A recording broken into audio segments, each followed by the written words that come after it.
So RNA molecules typically contain regions of self-complementarity that enable them to form limited stretches of double helix that are held together by base pairing. So एक ही tRNA molecule में जो है वो self complementarity है, यानी कि उसके different regions जो हैं वो आपस में एक दूसरे के साथ complementary हैं.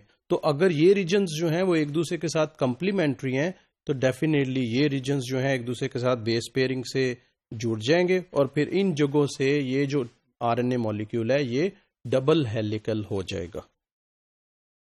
TRNA molecules show a characteristic and highly conserved pattern of single stranded and double stranded regions which is called secondary structure that can be illustrated as a clover leaf. तो इसकी जो सेकेंडरी स्ट्रक्चर है वो एक clover leaf की तरह की नजर आएगी और ये हमेशा इसी तरह की होती है क्योंकि इसका कैरेक्टरिस्टिक सीक्वेंस है कहाँ पे सिंगल स्ट्रैंडेड है और कहाँ पे ये डबल स्ट्रैंडेड है. The principal features of the tRNA clover leaf are an acceptor stem, 3 stem loops जिनको हम कहते हैं G pseudouridine loop, the D loop or dihydrouridine loop and the anticodon loop and a 4th variable loop. ये जो है ये principal features हैं tRNA molecule की, किसी भी किस्म का टीआरएनए मॉलिक्यूल हो.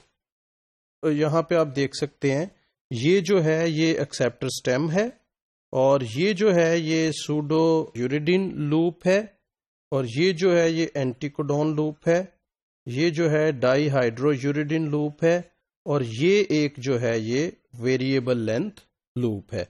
तो ये जो है ये कैरेक्टरिस्टिक ये सारा अगर देखें तो ये एक कैरेक्टरिस्टिक क्लोवर लीफ की तरह का स्ट्रक्चर बनता है. तो इसमें पहला जो कंपोनेंट है वो एक्सेप्टर स्टेम है. It is so named because it is the site of attachment of the amino acid and it is formed by pairing between the 5' end and 3' end of the tRNA molecule. तो एक पूरा tRNA molecule का जो 5' end है और 3' end है वो आपस में complementary है, वो आपस में base pairing कर लेते हैं और एक जो है वो stem बना देते हैं. Second loop is the pseudouridine loop. It is so named because of the characteristic presence of the unusual base pseudouridine in the loop. The modified base is often found within the sequence TCUCG. तो ये जो है ये जो sequence है इसके दरमियान में कहीं पे pseudouridine जो है वो पाया जाएगा. थर्ड लूप जो है वो है दी डी लूप या डाईहाइड्रोयूरिडीन loop.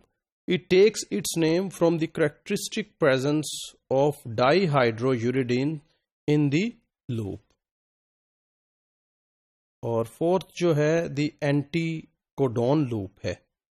As its name implies, it contains the anticodon, which is a 3 nucleotide long sequence that is responsible for recognizing the codon by base pairing with mRNA. So mRNA में 3 basis का एक sequence है जिसे हम codon कहते हैं और tRNA में भी 3 बेसिस का एक सीक्वेंस है जिसे हम एंटीकोडोन कहते हैं.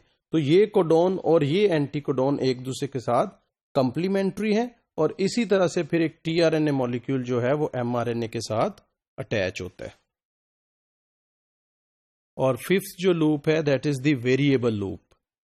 It sits between the anticodon loop and the pseudouridine loop and as its name implies, it varies in size from 3 to 21 bases. That's why it is called variable loop. और इसकी location जो है जैसे कि anticodon loop नीचे जो है और इधर सूडोयूरिडीन लूप है, इन दोनों के दरमियान में जो है ये लूप लाई करती है.